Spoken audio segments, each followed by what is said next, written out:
It's Saturday the 16th of July 2022. I'm Dan from themeparknut.com and this is Theme Park News in a minute. Let's get cracking.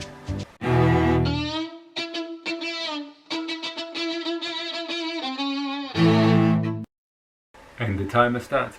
Now, Disney have announced the new name for Splash Mountain. It's going to be called Tiana's Bayou Adventure and is set to open in 2024.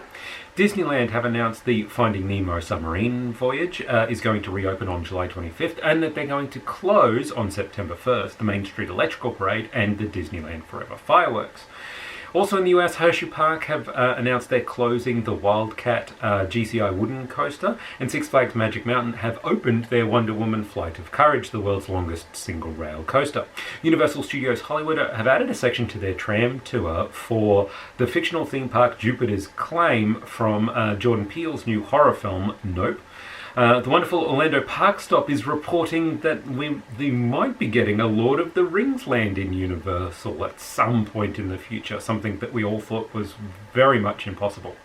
Icon Park in Orlando has announced they're going to have a upcharge laser gun shoot the targets on their observation wheel called the Wheel. That is it for the 16 Park News. In a minute, we'll be back next week with more Theme Park News, so tune in for that. In the meantime, check us out on Twitter at ThemeParkNut, on Instagram, ThemeParkNut Insta, or our blog is themeparknut.com. Don't forget to subscribe, and until next time, cheers.